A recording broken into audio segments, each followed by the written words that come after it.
మిత్రులు kidney stones గురించి అడుగుతున్నారు.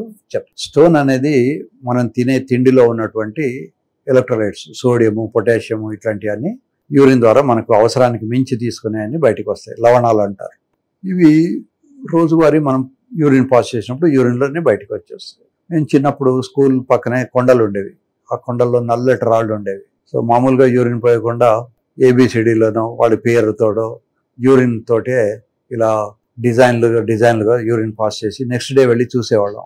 నెక్స్ట్ డే వెళ్ళి చూసేసరికి మనం రాసిన డిజైన్ అంతా తెల్లగా మెరిసేది అది. సో అప్పుడు తెలిసేది కాదు. తర్వాత అర్థమైంది అవన్నీ కూడా లవణాలని. ఈ లవణాలు యూజువల్గా కిడ్నీ ద్వారా యూరిన్ ద్వారా బయటకు వచ్చేస్తుంటాయి. ఇవి రావాలంటే కొద్దిపాటి యూరిన్. ఎవరైతే యూరిన్ తక్కువ పోస్తారో లేదా యూరిన్ వస్తుందని నీళ్లు తక్కువ తాగుతారో వాళ్లకు ఈ కిడ్నీలో స్టోన్స్ కానీ అవి అవకాశం ఉంటుంది. ఈ కిడ్నీ స్టోన్స్ మొదట్లో కిడ్నీలో తయారైంది కూడా ఇది యూరెటర్ అనే గొట్టం ద్వారా కిందికి వస్తుంటుంది. ఇలా స్టోన్ కిందికి వస్తూ ఉన్నప్పుడు విపరీతంగా నొప్పి వస్తుంటుంది. ఈ కిడ్నీ నుంచి ఈ బ్లాడర్ వరకు సుమారుగా 30 సెంటీమీటర్స్ డిస్టెన్స్ ఉంటుంది. సడన్గా ఇలా జారి రాదు.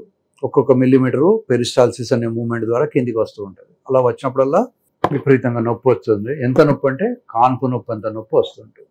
ఈ రాయి కిందికి వచ్చి ఇక్కడికి వచ్చేసి బ్లాడర్లో ఉంటుంది. ఒక్కోసారి ఇది మూత్రనాళంలో మధ్యలో వచ్చి ఆగిపోతూ ఉంటుంది. సో అలా ఉన్నప్పుడు మూత్రం పోయడం ఇబ్బంది అయ్యి కడుపు ఉబ్బుతుంటుంది. లేదా ఇక్కడ చిన్న రాయి ఉంటే ఇతనికి ఇక్కడ టిప్ మీద నొప్పి రావడం జరుగుతూ ఉంటుంది. ఎనీహో ఈ స్టోన్స్ బ్లాడర్ వచ్చినప్పుడు కెపాసిటీ పెద్దగా ఉండడం వల్ల, ఫర్ ఎగ్జాంపుల్ ఇది ఇక్కడ హార్ట్ షేప్ బ్లాడర్ ఉంది. ఈ రాయి కూడా బ్లాడర్ నుంచి తీసిందే. ఇది కూడా హార్ట్ షేప్ ఉంటుంది. అలాగే ఇక్కడ ఇది కొంచెం రౌండ్గా ఉన్న బ్లాడర్ ఉంది. ఈ స్టోన్ ఈ రౌండ్గా ఉన్నటువంటి బ్లాడర్ నుంచి తీసింది. ఈ రాయి ఒక్కోసారి కిడ్నీలో తయారవుతుంది. దీన్ని స్టాగ్ హార్న్ అంటారు. రకరకాలైనటువంటి డైరెక్షన్స్లో దీనికి కొమ్ములాగా వస్తుంది. ఈ రాళ్ళు రకరకాలు ఉంటాయి. ఇది కాల్షియం యాక్సలేట్ అనే స్టోను, ఇది స్ట్రూవైట్ అనే స్టోన్, ఇది యూరిక్ యాసిడ్ స్టోన్, ఇది సిస్టీన్ స్టోన్. సో రకరకాలైనటువంటి షేపులు, కలరు, వాటి థిక్నెస్, వాటి స్ట్రెంగ్త్ రకరకాలుగా మారిపోతుంటాయి. అయితే రాయి స్టార్ట్ అయినప్పుడు అది చిన్నగా జస్ట్ 1 or 2 మిల్లీమీటర్స్ తోటే వస్తుంది. తర్వాత అది పెద్దదైపోతుంటుంది. సో ఈ రాయి ఉన్నప్పుడు కొన్ని డూస్ అండ్ డూ నాట్స్ ఉన్నాయి. మీరు మిల్క్ తాగొచ్చు, ఫ్రూట్స్ తినొచ్చు, వెజిటబుల్స్ తినొచ్చు, చాయ్ కాఫీలు తాగొచ్చు. ఈ డూ నాట్స్లో ఏమిటి అంటే ఇందులో టమాటో, బీట్రూట్ లాంటి, పాలకు ఇవన్నీ అవాయిడ్ చేయాలి. ఎక్సెసివ్ సాల్ట్ తీసుకోవద్దు. రెడ్ మీట్ అండ్ ఫిష్ తీసుకోవద్దు. Alcohol and sugary drinks avoid చేయాలి. టీ అండ్ చాక్లెట్స్ అవాయిడ్ చేయాలి.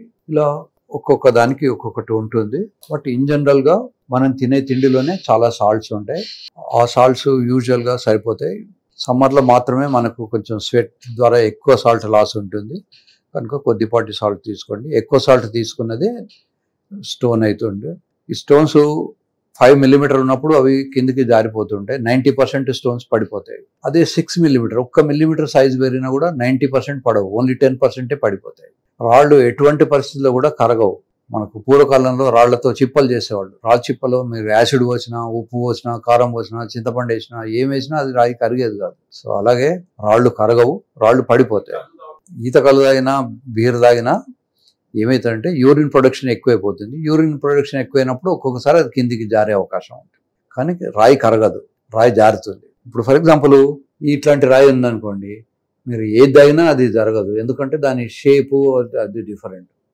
అలా కాకుండా కొంచెం ఇక్కడ దాకా వచ్చిన రాయి ఉన్నదనుకోండి, అది కిందికి జరిగే అవకాశం ఉంటుంది. కానీ అదే లోవర్ క్యాలిక్స్ అంటాం. ఇక్కడ రాయి కనుక తయారైతే అది పైకి రాలేదు.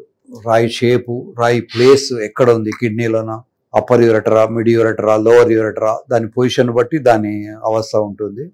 దాన్ని ఎలా తీయాలి అనేది కూడా ప్లానింగ్ ఉంటుంది.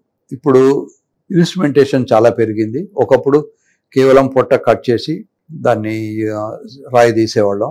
ఇప్పుడు భగవంతుడిచ్చిన న్యాచురల్ హోల్ నుంచే మాకు స్కోప్స్ అని ఉంటాయి. ఈ యూరెట్రోస్కోప్ అనే స్కోపు లోపల దాకా వెళ్ళి వస్తుంది. ఈ మధ్య కాలంలో ఫ్లెక్సిబుల్ స్కోప్స్ కూడా వచ్చాయి. ఈ ఫ్లెక్సిబుల్ స్కోప్ పై దాకా వెళ్ళి కిడ్నీ దాకా వెళ్ళి అక్కడ ఉన్నటువంటి రాయిని బ్రేక్ చేస్తేస్తుంది. ఈ రాయిని బ్రేక్ చేయడానికి కూడా డిఫరెంట్ ఎనర్జీస్ ఉన్నాయి. మొదట్లో మనం కొన్ని ఎయిర్ రిలేటెడ్ ప్రెషర్ తోటి చేసేవాళ్ళం. ఇప్పుడు లేజర్ కూడా వచ్చింది. లేజర్తో దాన్ని వేపరైజ్ చేయొచ్చు ఆ రాయిని, చిన్న రాళ్ళు ఉంటే. ఒకసారి రాయి వచ్చిందంటే మళ్ళీ కూడా రాయి వచ్చే అవకాశం ఉంటుంది. కనుక శివరాత్రి రాగానే మీరు ఒక ఎక్స్రే తీసుకోండి.